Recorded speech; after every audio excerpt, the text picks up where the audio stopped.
All right, we're back. Round 7 coming up. We have Sarah Shearing versus Alex Landry. Sarah is playing Jeskai Breach, just like Jesse was. Alex is playing. Well, Drake's initial assessment was like, "Oh, it's the scam deck," but then you kind of looked at it a little closer and you said, "Well, not exactly."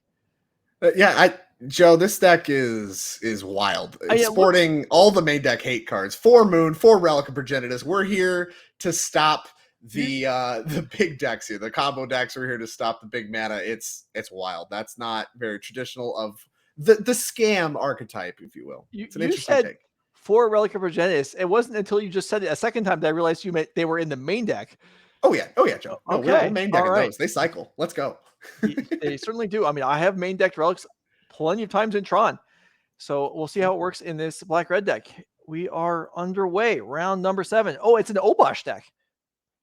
Oh, I didn't even notice it was an Obosh deck. Well, there you go. Definitely not traditional scam. Here's probably the best turn 1 that this deck can have in Den of the Bugbear into Ragavan. Nimble Pilferer that potentially opens up things like turn 2 Blood Moon. Again, 4 copies in the main, 3 Megas of the Moon in the side. We're not looking to make a lot of colors of mana other than red in this deck. So it's kind of like a black-red midrange deck, but mostly it's a red midrange deck. All right, so let's see. Yeah, I mean, turn 1 Ragavan is great. And if you're Sarah, if you have turn 1 Ragavan, well, yours is a lot weaker now as you don't want to run it out and get it burned up. And this is just going to connect? No, it's going to meet unholy Fetch heat. Shock, and here is the heat to go ahead and take care of that Ragavan. As that turn 2 Blood Moon was ready to go in Alex's hand. Holy cow. And Seasoned Pyromancer, you can see among the mix. Now, this makes for a much less impactful turn 2. I mentioned that Ragavan's the best turn 1, not just because it's one of the best cards in the modern format, but because it makes 3 mana on turn 2 and allows you to mitigate a lot of the drawback having Obosh the Preypiercer as your companion does, as you only get odd casting cards. Nothing for 2 mana means a quick pass of the turn back. As Hollowed Fountain to draw, and if Sarah just plays Hollowed Fountain, we might be well, either that or Saga is also in hand, and that would be even worse, I think. Yeah, that one goes away for good. As here's an Emery. That one's going to mill 4 cards. Yep, that is 4 cards. But looks like we may have seen the top card here. Just a little warning and a shuffle of cards. Got a little enthusiastic with the Emery. It happens. Well, should be a lot less enthusiastic once the Blood Moon comes down next turn. But yeah, that was, I believe you're right. It was, I think, 3 cards milled over, and on the 4th one, Sarah accidentally grabbed we picked up both. Card. Sure. Yeah. So easy to do. Sleeves stick together. The opposite of new sleeves. You have old sleeves that stick together. Perfect design. No flaws here at all. Looks like we are going to shuffle the rest of the library. Traditional fix. I mean, Mox plus Emery is really big here, just giving access to blue mana under a potential Blood Moon. Yeah, for sure. Now, it's interesting that against the Breach deck, those 4 main deck relics we called out, kind of the better hate card, right? Like shutting down Emery, shutting down the Underworld Breach itself, going to be worth quite a bit. And looks like maybe some kind of removal spell. Maybe it's a Spikefield Hazard in Alex's hand. If he can pick off the Emery, untap, and Blood Moon, then that is going to be a strong sequence for Alex Landry. All right, there is the Saga. So no instep. There's a Fury picked up. Oh boy, this is going to be awfully hard for Sarah Shearing. I mean, a lot of this seems hard matchup wise, and then this Blood Moon this sequence is here, it's so good. The Mox is shut down. Here is a fetch, very quickly going to fetch. Alex is hungry to put this Blood Moon on the stack. Yeah, may as well get a swamp while you're at it. Is there actually there is black mana in this deck, right? Yeah, there is. So there's there is. It is a black-red midrange deck. There's actually a surprising amount of black spells, given that we are a 7 Blood Moon deck. Only 1 swamp, notably, in the deck. Going to get fetched up. Oh, I wonder if Sarah has any idea what's about to hit her here. Maybe she does. I don't know. But I mean, as soon as you see basic swamp, I think the radar might have to be on for getting Blood Mooned. I live for this stuff, Joe. I don't know. Maybe I'm a madman. I love Blood Mooning people. I don't know. I don't know what to say. I can't speak for myself. I can't redeem myself. But something about just slamming a Blood Moon and none of my opponent's cards works. It does it for me, Joe. Oh, another Urza Saga. Tremendous. All right, I'm going to check the deck list here. See how many basic lands are in Sarah's deck. There's one mountain. Ways to cheat around it with like the Springleaf Drum kind of stuff, I know. Right? Well, yeah, and good luck with that Springleaf Drum since you can't really cast a creature or resolve Urza Saga to tutor it up. We can cast Ragavans. Look, we have a 2-card combination. We have Springleaf Drum plus Ragavan, and that has to be good enough because nothing else really works. I like Underworld Breach. Just getting some new cards in hand because she can't do anything else. I like this a lot from Sarah. I agree. None of your cards work. Let's get some cards that hopefully do work. Yeah, and she may not really have any idea, but with that 4 relics main deck, this might be the last chance for this to happen. But this is this is Underworld Breach as Ancestral Recall here for 2 mana. That's pretty good.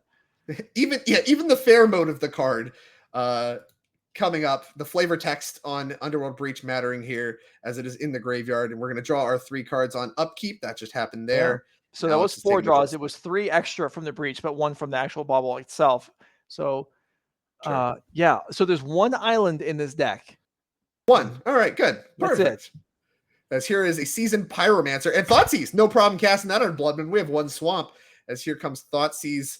Yeah, none of those lands work. No. None of your spells work either. Have to imagine we're taking Breach? The Breach? Yeah. None of the other cards work. So let's take the Underworld Breach, the card that is castable. All right, let's make this a game. Sarah, let's draw the island. Yeah, here we go. Island off the top. Bam. Or Springleaf Drum. Ragavan. That's real. Doesn't get through, but does tap for mana underneath with a Springleaf Drum. Yeah. A little bit of help needed. That's right. So it could have been dashed there and would have traded with Pyromancer. Instead, Sarah's just going to wait a turn, let the Pyromancer get itself out of the way, and try and find a treasure. Oh, don't even need Stomp. Here's Bonecrusher Giant added to the mix. Lightning Bolt, the leftovers for Alex. Very good against a dashed Ragavan, if that's what's about to happen. Yeah. All right. But no, because it's not going to get through Bonecrusher Giant. Yeah, just a multitude of problems for Sarah as Alex, doing kind of what this deck's designed to do. Blood Moon the opponent, lay the beatdowns. Even against a deck that's, really slim on colors. This is mostly a blue-red deck with a slight splash of white. And Blood Moon's still able to get the job done here. Yeah, this is hard to... Okay, there's the Ragavan. It's going to connect. It's not. Very quickly lightning bolted. Absolutely not, says Alex. And the leftovers for Alex, a Relic of Progenitus, as you called out. Spiral Canal coming in untapped, thanks to Blood Moon. Man, do you even play the Relic here? Maybe you just hold it. I don't know. Alex didn't play it last turn, so probably not. Yeah, you just don't even show it. 6 across again. 6 across. Yeah, pass the turn. Does not play the last Relic. Turn. Yep, and nothing for Sarah means a very quick victory for Alex off the back of Blood Moon in game number 1. But now the jig is up. Sarah knows what's going on. Island going to be fetched extremely proactively, and the Blood Moon's going to lose some stock here in game number 2. It is. So does that mean you board them out, or you just double down and bring more in?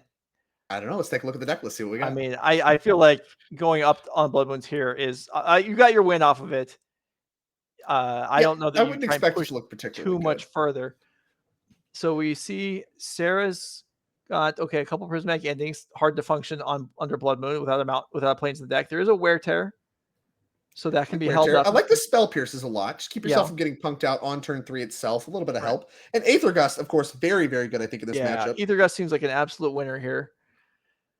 Although we're calling out a bunch of cards that don't answer Relic of Progenitus. So as you called out, potentially the 4 Relic of Progenitus that are hidden from Sarah's opponent, at least that Sarah doesn't know about. I mean, I have to imagine she doesn't know the list.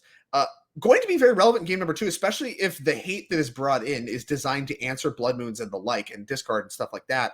These multiple copies of Graveyard Hate in the main deck is going to make it very hard for Sarah to do grinding with any kind of Emery Breach stuff. It's going to have to come down to like the sagas.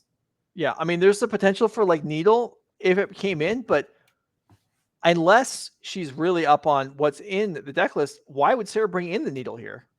Yeah, exactly. Yeah, so I mean, that was game 1. That was obviously tough sledding facing that Blood Moon, but it may not get a whole lot simpler here. Like you were saying, the main deck sideboardable hate card, whatever, I'm stumbling over my words here, is also going to be effective. And even though she has an answer for it, it's unlikely to come in because Alex, I think intelligently, did not commit it to the board.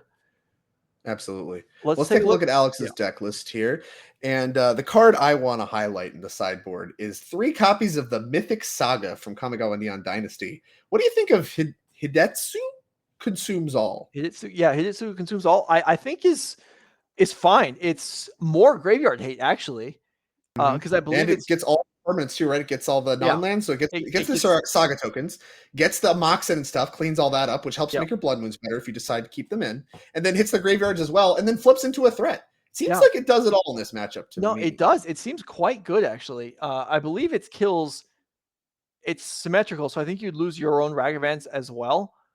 Correct. But that's a small price to pay if you're actually like cleaning out a lot of what she has going on. And like, I mean, do you even need all these relics when you have Hidetsugu Consumes All? I mean, they can't They take have to anyway. be better So, than something, right? Like yeah, Lightning Bolt's right. not that good in this matchup. You already Sure. have stomps and stuff like that to clean up Ragavans. I think you can clean up some of the spot removal for things that hit Saga tokens better, and we might actually see a Hidetsugu Consumes All in Alex's opening hand here.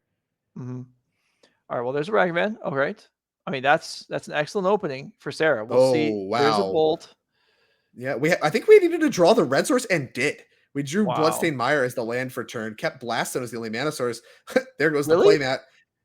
I think. Do you see another one? I see No, Blaststone. I don't. I do not. All right. I mean, there's multiple artifacts that we could play. I think there's multiple relics. There's a Ragavan among the bunch, Sure. and this is going to get lightning bolted. Yeah, like I said, that Bloodstained Mire allowing Alex to very quickly lightning bolt this Ragavan. Definitely the way that he drew it up based on how he kept this opening hand. All right. I feel like there has to be an Emery here because this bauble didn't get cracked. Yep, there it is. All right. Yep. Emery on turn 2 with the lightning bolt out of the way. This is part of the power of Emery as a follow-up in this deck. Not even really the one you want to play on turn 1. You kind of want to play your Ragavan. If you can get value off it, great. If not, your Emery's kind of in the clear because the removal spells are kind of out of the way. Yeah. All right. So can Alex cheat on the Obosh this time and do something meaningful on turn 2? I think we have a Dash Ragavan available. That looks pretty good against an Emery because you don't really want to block with it, but also you don't really want to get hit with a Ragavan. Here comes Blast Zone and a Fury. Never mind, just get it out of my way. I don't even want to offer. Get it out of the way. I appreciate the way the players have, or always Sarah has placed her graveyard in a position where it's absolutely invisible to us. Well, it's probably going to get exiled anyway. She's just ahead I understand it's not likely to last. And there it goes right away as this relic gets sacrificed to draw a card for both players. Looks like the legendary land from Kamigawa, the mono red one. Name escapes me at the moment. Shinka? Shinka? The Bloodsoaked Keep, the draw. All right, as Ragavan hits it, that's who consumes all. Hello! Well, if Sarah wins this game, she now is aware that it's there, so that's nice. Misses a land drop though, which is not great. It would be nice to at least be able to trigger this saga before Blood Moon wipes it out. I love this land. The Bloodsoaked Keep, able to give Ragavan first strike in Ragavan Wars. Love it. Live for that stuff. Now we could cast the Hidetsugu Consumes All and actually get rid of the treasure here. If we wanted to. Looks like we're gonna dash a Ragavan instead. Cast a Ragavan instead, and another relic coming down. Okay. I think I like this a fair bit. Pass the turn back. Sarah about to lose another one of her lands. An island. Probably one of the better lands we can draw here. Going to mitigate any Blood Moon effects. Now, as long as the island is safe, then she's got basically her whole deck enabled for the rest of the game. Although Alex has, what do we say, 3 pillages in the sideboard? Yeah, there's no way you bring these in. There's no way, right? Seems very unlikely that they did get boarded in here, but this island is actually vulnerable. Yeah, it's true. Springleaf Throne would be nice here to. See, Joe, you're getting into it too. You're just like, you're hungry. You're like, oh, we're going to pillage this island. We're going to Blood Moon and it's all over again. Now, I want to see another game. I want to see a game 3. So that chaos can all happen in a future game for Alex Landry or even later in this match. But right now, I want to see development here. I don't see Sarah fight back. And here's 2 mana. Here comes the dashed Ragavan. Land not available. Going to go ahead and trade. I like this trade a lot, actually. Ragavan kind of the only thing that Sarah really has going on, but the graveyard shut down. Alex kind of flush with resources for the most part, with a card sitting on the table in the form of relic, and the Hidetsugu Consumes All still in hand, and Obosh, of course, something you could buy at any point. It kind of feels like, despite having only 2 cards in hand, Alex is ahead on the resources that matter. And here comes Hidetsugu. Hopefully, we're going to hold priority, crack this relic. It's another relic that just got revealed, and you can hope, but I don't know if it's going to help. There it is. Yeah, it looks like, in response to the trigger, we are going to go ahead and exile everything. Kind of like that, actually. I like that sequencing a lot, where he was like, all right, if Sarah doesn't crack her bauble, I'm fine exchanging the relic or whatever. But otherwise, like, as soon as you crack the bauble, I'm going to crack the relic. Little good sequencing from Alex. Liked that a lot. Another card coming. And the graveyard is going to get nuked again, just in case, on next turn. Arid Mesa reveals a land. not Sarah was looking for, but treasure is relevant here as she's a little short on mana. I think that might have been the bobble card there. I think the bobble had to have been announced, and she Yeah. just went ahead and slammed the Ragavan and attack just to keep the game moving along. Like that quite a bit. That Arid Mesa should just be an exile. Plastic number 3. The 1-drops are gone. They're not going to work. As the graveyards get exiled once more. Those graveyards, I tell you what, that graveyard's just not going to work. That should have 1 counter on it. There we go. We got it covered. All right. We hard casting a Fury here? What do we have? We sure are. Fury. No targets. Your turn. Just peak magic, Joe. Peak magic. 2 mana for a hasty 2/1 that comes back. 5 mana 3/3. I love it. I love it. Okay, and then so still Obosh waiting for Alex if he gets around to it. In the meantime, Fury, and then the backside of Hidetsugu Consumes All is a 3/3, and then it grows when your opponent takes it. Is, yeah, you're exactly right. I think it has trample too. Yeah, it's a 3/3 with trample. Whenever it deals damage, yeah, we can get a good look here. Look at that. Look at that artwork. Just spooky, scary skeletons. Perfect in time for October. Trample. Whenever it deals damage, get a counter on it. And then whenever it deals damage to a player, if it has dealt 10 or more damage to that player this turn. So if it's a 10-10 and it smacks somebody, they lose the game. Probably doesn't matter too much unless you're planning on putting pump spells on it. For the most part, a 3/3 trample that gets bigger, I think, is more than enough on rate, as here comes Teferi. That one threatening to get rid of the Hidetsugu Consumes All threat. Lightning Bolt took care of the Teferi. Of the Fury. And the turn goes back to Alex. Blood Moon, the draw. All right. Well, Sarah better able to deal with that than in previous game. The Hidetsugu can take down the treasure.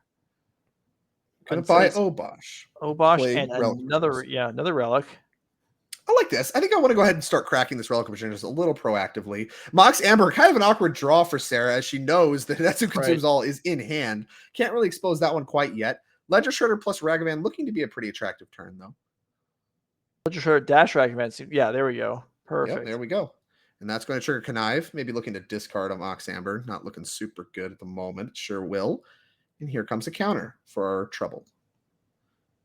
Now that Fury that got cast for no value suddenly looks like it maybe would be a little bit better now. Maybe a little premature on trying to get a threat into play. All right, so another land flips over to Ragavan, and all right, another draw. Graveyards. Again, the graveyards go away.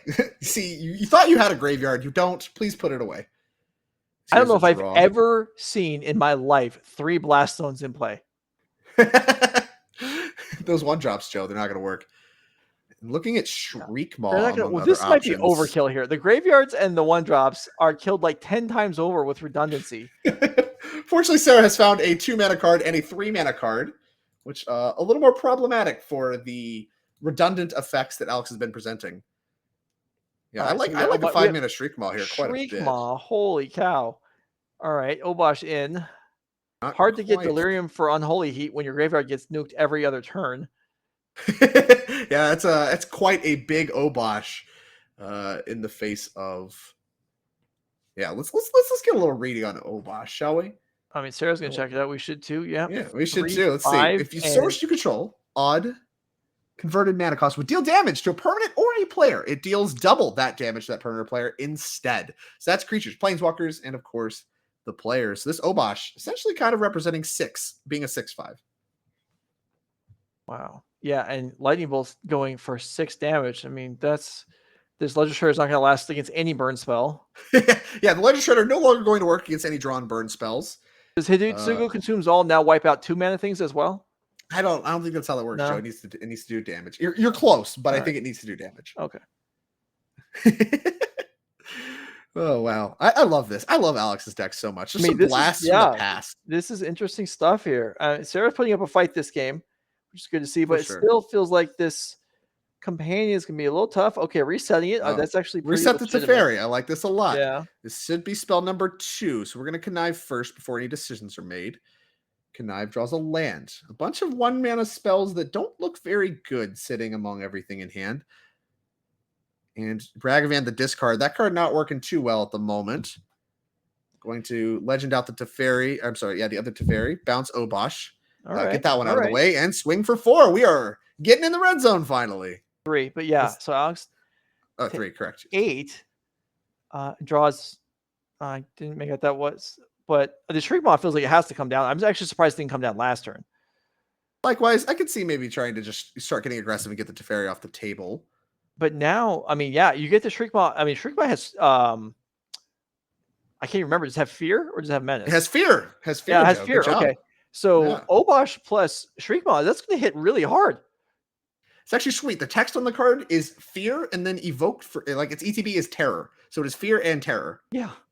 All right. Well, it dies immediately. So much for that. Yeah. Those unholy heats finally finding a target, but at the cost of a 2-for-1. Okay. A lightning bolt flips off. That'll take half of Alex's life total if Sarah's got the mana to cast it, which I think she does. There's a treasure somewhere.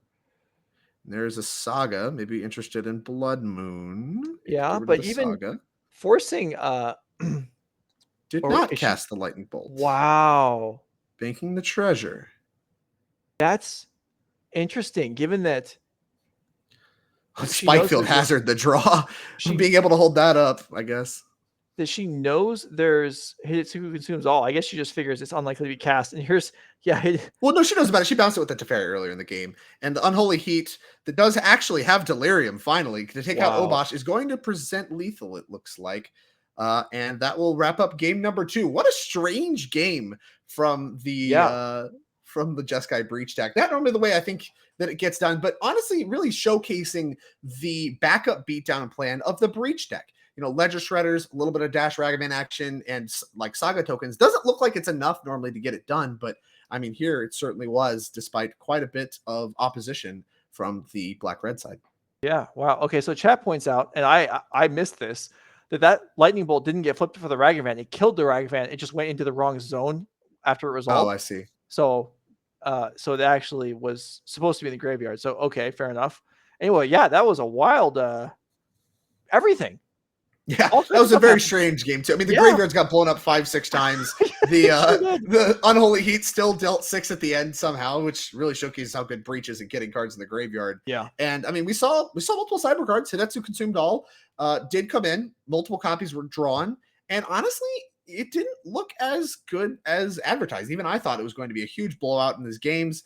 But Sarah did a great job mitigating the impact and kind of riding the game home off the back of Teferi and Ledger Shredder. Yeah, and seeing them, one got bounced, but one got exiled to Ragavan early, I think also. So she knew it was there. And also there just wasn't that much committed to the board. The Ragavans were dashing anyway. But yeah, so that last treasure makes perfect sense. And there was no bolt to flash back. So it made sense that it stayed there. And then somehow she found Delirium again and was able to take out the Obosh. All right, I'm excited for game 3. And this is the where you want to be once again. Alex on the play. Always better to be on the play when you're the Ragavan matchup, and especially in the Ragavan mirror. Have to be pretty excited about this. Thoughtseize the follow-up post Unholy Heat. Gust, Shadowspear, Breach, Iteration, Shredder. Only one other land, and notably very weak to Bloodman, which we do have on turn 3. Maybe makes Gust an appealing target? Maybe, but maybe Shredder? Because Sarah's not going to leave. Well, I guess she'll leave up Gust now. Right. She wouldn't have otherwise. Yeah, maybe. Okay. Ooh, that was no. We have no idea. We're taking all 3 cards. Get the Breach, get the Gust, get it all out of here. We did decide to discard the Gust, which I like quite a bit. Clear the way for the Blood Moon to ferry the draw step. That one not going to be terribly easy to cast. Here comes the Ledger Shredder. This is going to be bad. Joe, it's time. Do you know what time it is, Joe? Oh, does Alex have another land? Well, there's one. Oh, yeah, he has 2 more lands. He's got lands for days. Blood Moon! Sarah says, sure. All right, fine. I'll draw. I have a 1/3. Die to this, please. Here comes a point. 18-turn clock has begun. Fury in hand for Alex, looking to make 2 more land drops potentially. Oh, hey, wait, we can turn it up. 9-turn clock. Another land drawn. By Obosh. I really do not want to evoke this. All right, good. We did not. And there is a fetch land a little too late to grab the island. Going to equip the Shadow Spear and come across for 2 points of damage. Oh boy. I mean, yeah, this feels like, barring the miracle draw of the island, Sarah is just wrecked here. I am inclined to agree with you. Here's a Shriekmaw. In case you didn't have enough answers to this Ledger Shredder, here is a Shriekmaw to answer that. Quick pass the turn back. Mishra's bobbled the draw step. All right. Well, I don't even know what to say here. Sarah's chances really might just hinge on that single island being drawn. Dash Ragavan's off the maybe table. live to get through on a future turn, but that's iffy because I think Obosh is going to come down right now. So that's Fury never going to hit happen. is what 6-12. Yeah, you get 2 turns. Yeah. Fury attacking with Obosh is, as the kids say, a lot of damage. Yeah, and then there's Shriekmaw to back it up if there's ever a blocker, which I don't see how there ever could be one. They're almost good luck. Get out of here. 5 mana. This is painful here. Alex Landry looking very strong, ready to advance to 6-1. See, Joe, we mentioned very early in the broadcast, we talked about Black Red Scam, right? Mm-hmm. And the context of that deck. See, this isn't a scam deck, you see, because this has a very clear plan. This is a Blood Moon deck. This is not a scam. Blood Moon works, scamming doesn't. As here is Underworld Breach being cast. We're going to do the bobble thing again. We saw Sarah do quite a bit of this, I believe, in game number 1. I think it was game number 1. I don't even remember at this point. Just bobbling and using the Underworld Breach as a draw 4 or whatever. And here, though, it only gets it once. And we're quickly slamming this Obosh. And here's an attack for 12. I've almost never seen Obosh even in play. And how about winning the game by it took its time making its way into play, but holy cow, and that's gonna do it. Wow. Yeah, that was, I mean, Obosh plus anything is kind of a beating, but Fury is Double Strike. Ridiculous. Wow. Fury, Shriekmaw, all this. Wow. Yeah. Alex Landry really put something together there. I mean, I'm disappointed we haven't seen Power Conduit today. I was really hoping for that this weekend. What is Power Conduit? I don't even know the text on the card. Oh, Drake. It's okay. I'll read it another time. The I'm more excited for the Blood Moon strategies, Joe. See, bring this back. This is when I see 4 colors the best. I want to Blood Moon them, Joe. Make their mana not work. I'm here for it. I'm also in favor of things that are, kicking 4-color off of its perch because it's being a little too high and mighty looking down at everybody else with their infinite mana bases. Now they're playing Leyline Bindings and all this nonsense. Yeah, just so greedy. Blood Moon. Alex is the hero. See, chat's mad. They don't like Blood Moon. Blood Moon makes non-games. I can see it. I respect it. But you know what it's really good at? It's really good at making a whole bunch of multicolored cards not work. And in a format dominated by an Omnath deck, I am here for it. Yeah, I mean, if you're going to play Blood Moon, you may as well have Obosh in your deck just to make it, add some fun factor. And then Hidetsugu Consumes All, a place of Relic of Progenitus main deck. I don't know what's going on, but holy cow. Yeah, why not load up on hate for everything, really? Land hate, graveyard hate, little creature hate, or little permanent hate. What's left? Escape shift. A little bit of everything, Joe. Just a little bit of everything. Sprinkle it in. Jeez. All right.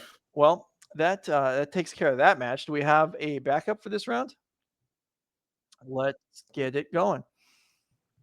So we have Greg Ron versus Joseph Bernal. This is game 1. We saw both these players earlier today, not facing each other, obviously.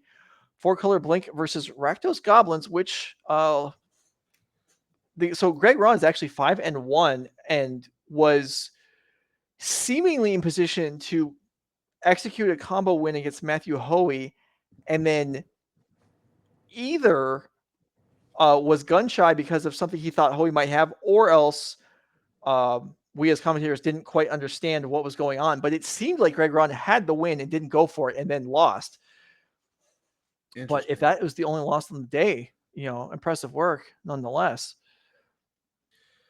So Joseph Bernal, one of the mainstays of NRG since the very inception. We're seeing him not as good of a performance, I'd say, this, although still a very impressive performance, but not quite enough to get it done this season, sitting at number 20 on our seasonal leaderboard. However, very much looking good for the overall seats, looking at number 3 overall, already qualified, but as far as points go, still looking very good overall in NRG. He's had an impressive run this entire year and looks to be doing well here again in Minneapolis with a turn 2 Ren 6 off basics, the way we drew it up. No fetch land, just the best Ren you've ever seen. He's got another Ren 6 in hand. What do you think about cashing in the first one to kill off this conspicuous Snoop here? I hate it quite a bit, actually. Okay, I think we're going to see it.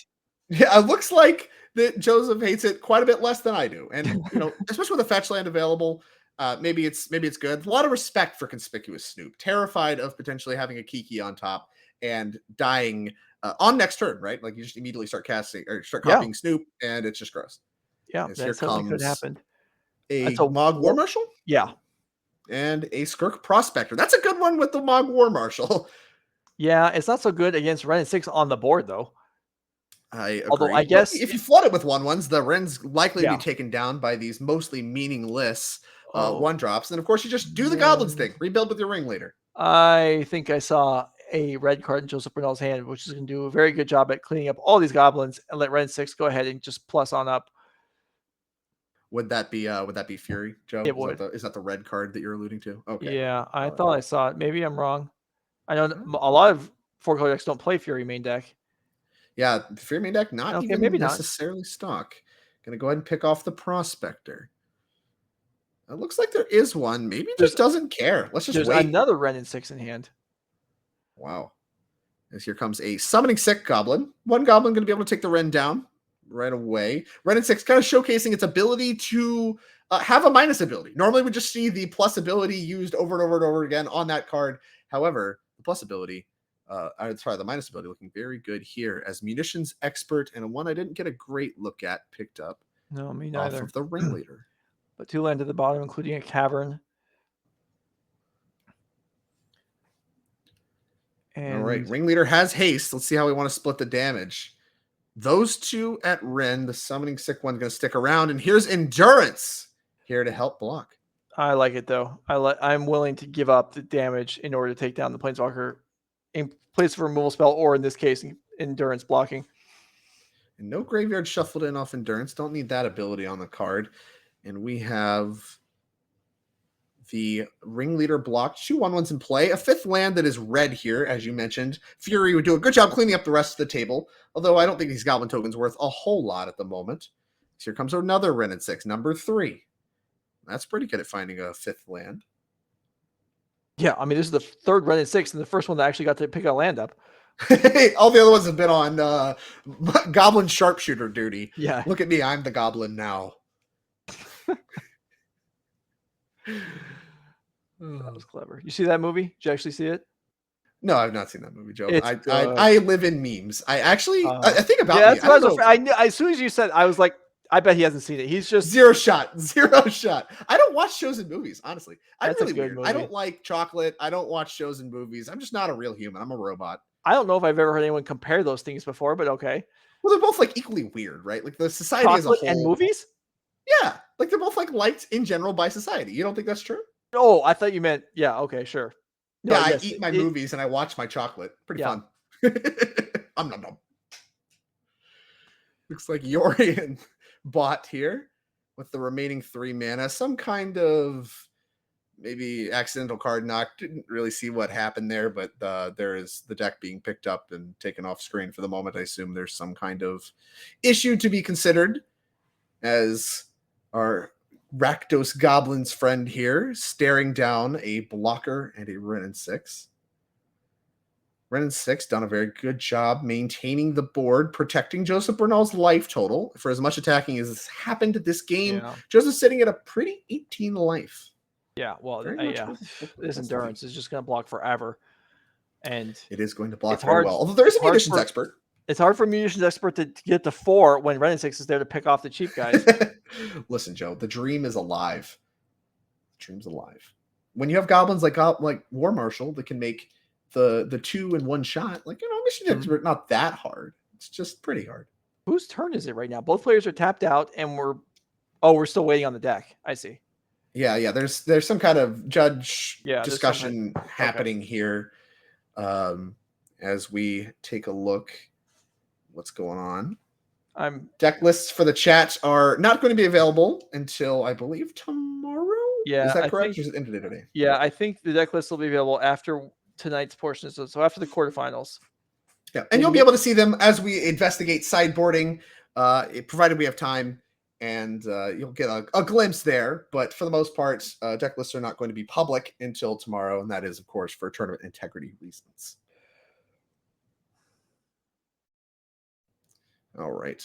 Well, looks like as we're sitting here. Oh, there's a sleeve issue. It looks like I'm grabbing some sleeves, so happens. So a Runefeld Horde Master would help, Greg. Well, okay, I take that back. I mean, it would prevent the tokens from being shot down by Ren 6, but it's itself a 1/1, so it would just die. So 2 Runebelt Horde Masters, I guess, would help. Although you still couldn't attack through Endurance, which is just a big issue here. Yeah, I think the plan that Greg has to do must involve like munitions experting down this endurance and then opening up the attacks. So maybe the expert plus munitions, the Lord plus the munitions expert will be able to take care of the endurance and then lead to a actually pretty big attack. Yeah, 4 or damage, the expert. worth a lot. I mean, expert can shoot planeswalkers as well. I could just shoot Ren directly. But True. if it's possible, if it is possible to just clean the endurance off the board, that would be a nice way to go. Honestly, a lot of respect for Greg's aesthetic too. I had a conversation with Carmen Handy recently on Twitter about players that represent a little bit. And we see like the red shirt, red sleeves, red goblins. We're doing it. But I'm personally a big fan of the mix up here. Like show up with your blue deck box, green sleeves, Glistener Elf playmat. You get your poison counter up and you put it in the zone or whatever, and you like turn one, I don't know, like blue white land, go. just get them. Sure. Yeah, I don't know how many people are falling for that, but okay. It's I guess. The poison counter thing seems like a bit of a stretch to me, but Joe does not. He's not a fan. Doesn't like it. Doesn't like representing. Right. All right. There is. You should have showed up with like a I love top shirt, all the stuff, Joe. Just should have showed up with all that nonsense. Here's a fetch here, looking for land number 5. Gonna grab a mismatched mountain. Right, unbelievable. Okay, there's a matron. Goblin matron. That's goblin number 3 that allows munitions expert to be goblin number 4, provided I understand how that card works correctly. Should be able to take care of 4 points of toughness or loyalty, wherever. So Greg this is going to work out. Okay, that is a snoop, but there is an expert in hand already, I think. Yeah, that was picked up off the ringleader. I believe both players know about this munitions expert that is going to take care of the Ren and 6. Who cares about the endurance? Don't need that. I have time to build up and I'll kill you in one shot. Reasonable. And here comes Fury that's about to look really good. I'll take the board. And a crunch for 3 as the endurance gets frisky. And there's that Fury you called out. A lot of players, not necessarily playing a copy, looks really good right here. Yeah, it sure does. Another matron found for Greg. Maybe you can set up Snoop. There's a Horde Master. Okay. Horde Master. That's in Cast there. It. Kiki Jiki. Hello. Wow. If it gave haste. Yeah. And that's the Fanatic again, which I can't get over, is in this deck, much less legal in Modern. What's your legal in Modern? They've tried to give goblins every single Legacy Goblins card. I guess. I don't know. It just doesn't feel right. Yeah, I guess I must have missed that. I forgot. But it was surprising. It looks really good alongside the Horde Master, so it's a nice little pickup. Yeah, it does. I mean, Greg might actually not want the Kiki Jiki to get exiled and then be able to cast. He might want it on top of the deck during his upkeep. Yeah, I like this play from Bernal a lot. Attack first, make Greg make some really tough decisions, and then if you have a removal spell and Greg chooses to take all the damage, it's just a huge blowout. As here's a Cavern of Souls to replace the Kiki. Now, Kiki can be played next turn. The Horde Master does say until the end of the next turn. Right. And Cavern, if Bernal was holding a counter, which is possible, Cavern of Souls can work pretty well there. Although he can also be shuffled away if Greg chooses. All right. Well, Kiki Jiki going to do a good job of being able to make things like Horde Masters and stuff and burn through your deck really fast. We'll see what Bernal plans to do about that. Take a look at the graveyard. Here's Ren and 6 number 4. How about number 4? Wow. All right. Number 4 is going to enter play and going to rebuy a land. That land's going to come into play untapped. It's Misty Rainforest. That's going to be worrisome to Greg that the Ren and 6 doesn't kill the Horde Master. Yeah. I mean, definitely a sign of strength from Bernal.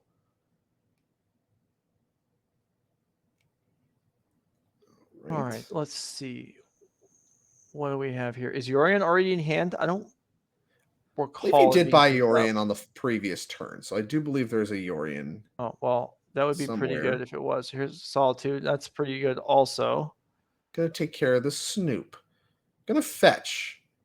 Don't really want the Cavern with your opponent tapped out. Another land's not really what you need. I guess if there's a Sling Gang Lieutenant here, he can drain Joseph for 1. That would be impressive. Also, just a goblin. Yeah, Lets you get also some just card any advantage. goblin being Any exiled. goblin at all. Yeah, any goblin was better than not.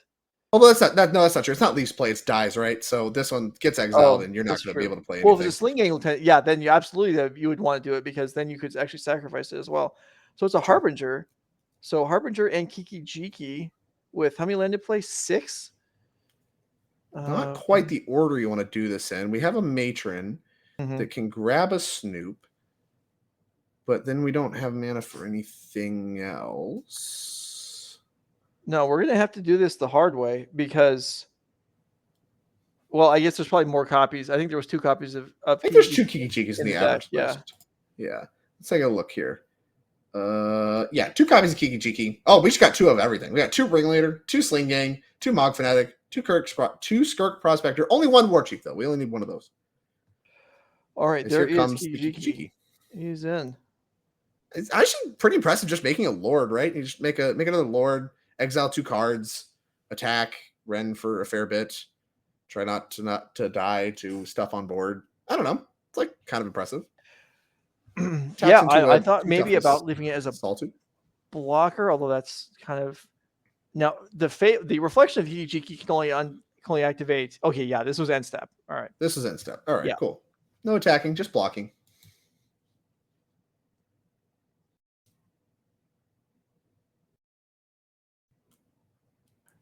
So see what we got going on here. Yeah, Greg that is should have quite a few cards to play with next turn from these Hordemaster triggers. Looks like Prismatic Ending is going to start the turn off. Thinking about the copy, then you can pick off the original with Ren. That's like the same thing for the most part, hitting either one. Being in graveyard versus exile doesn't actually matter. Is there a reason that you would not want the one? I mean, you're going to exile 1 either way. Is there a reason to leave this one in the graveyard? I don't know. Yeah, like I said, 1 trigger no matter what. The only difference is in exile versus in graveyard for the real copy if we are planning on killing it. And it looks like we are. 6, 9, 12. 3 points short of lethal. I believe that's a War Chief revealed off the top.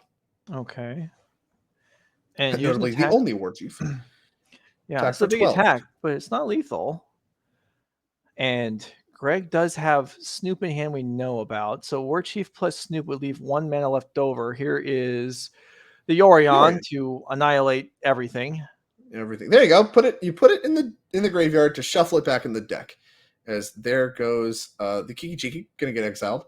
I guess we did just choose not to endurance again. You can keep your goblins in the graveyard and draw.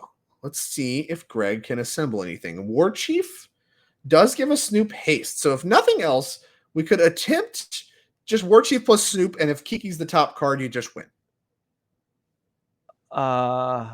Maybe we're wrong about the Snoop, but either way, Greg has decided there are no outs. No, because you would have to have the Sling Gang also, right?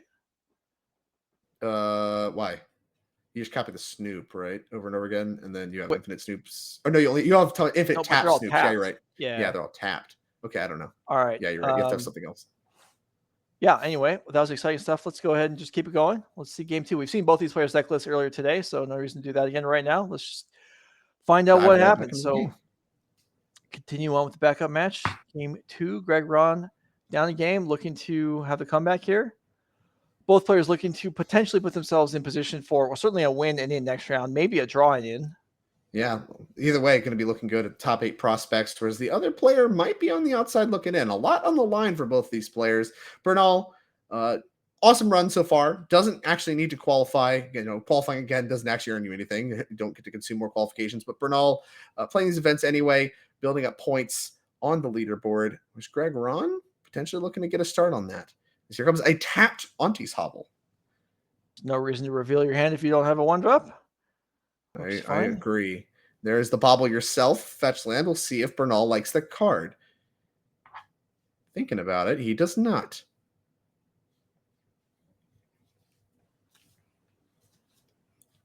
Well, I like some what's going on in this Goblin deck. It's kind of cool. Is that your speed? I think we kind of saw. Well, I played a lot of Goblins in Legacy. Really, I was going to ask that. Yeah, you played a lot of Yeah, Legacy, and you're but always we the Miracles certainly guy. saw it Goblins kind of get beat up there as the game went on. There's turn 2 Aether Vial. The way we drew it up, Aether Vial off the top. As here's a Wrenn. Can't downtick and kill the Aether Vial, so I guess that has that going for it. And quick draw. We'll see if there's a 3-mana card we want to cast. I see a Mountain among other cards. There's Mountain. Okay. Well, we saw some Blood Moons this round already. Blood Moon would be good. See, now I got you on it. You're on that Blood Moon thing now. You love it. I know you do. Here comes Matron. It's certainly more appealing than playing a 1/1 into a red and 6, but I understand we're building towards something here. So now we have the correct. The dots were incorrect on the previous round. They are correct now. Bernal up a game, as Snoop is the pickup off of the Matron. Mm-hmm. Another land drawn. Not really what Bernal wants under a Wrenn, although Wrenn having to be on Goblin Sharpshooter mode a little more often. Here comes Prismatic, ending on the Aether Vial. Something that amuses me about the Goblin decks in Modern is, so you have this combo win, right? But in order to play the combo, you have to play an objectively weaker card in Boggart Harbinger instead of Goblin Matron. Well, I think you play all 4 Goblin Matrons, right? You just have extra copies. Do we? Is that what's going on in this deck? Yeah, we have 4 Matron. Let's see how many of the... We got 3 Harbingers. Yeah. All right. I didn't know the tutors. I didn't know it was that heavy on tutoring. That's interesting. So this is a more combo-focused deck than I realized, potentially. Correct. Yeah, I mean, it makes sense. Like the Goblin Beatdown thing, really only for grindier matchups where the combo is easily disrupted. But against most of the Modern metagame, I think your primary game plan is certainly to just combo them out. Mm-hmm. As here comes Icefang Coatl. I'm going to draw a card here. Untap. Draw. That Yorion very much looks in play, even though I know it's not. Joe, you're such a coverage guy now. Look at you. You're just No. nitpicking the board state. Me being picky has nothing to do with coverage. I'm that way in real life also. That's true. You've always been very particular. And we're going to see this play again. Wrenn and 6 downtick into Wrenn and 6 downtick again. A lot of respect for Conspicuous Snoop by Bernal, as the main way that he could lose, especially with the Harbinger on top of the deck. You have to get rid of it. That's actually a win. Right? If he just untaps, casts a Harbinger, that's a win. Yeah. If he just untaps, casts a Harbinger, puts Kiki on top, GG, right there. Yep. So advisable for Bernal to do everything he can, including expending a Planeswalker to get that Snoop off the board. For sure. And I do think that shows a lot of experience in this matchup. It seems like Bernal, for the most part, takes his time taking care of the other stuff, but the Snoop has to die on sight. All right, so let's see. Okay, Runevelt Hordemaster. Runevelt Hordemaster. How about a second one? First one's good. How about second Hordemaster? Well, first one's no good with Wrenn 6. You got to have 2. I mean, it's worth a card. It's worth a loyalty on a Planeswalker and a card for 2 mana. It's not that bad. What's the card? Needle Drop? A damage to something? Draw a card? Yeah. There you go. That's a cantrip too, right?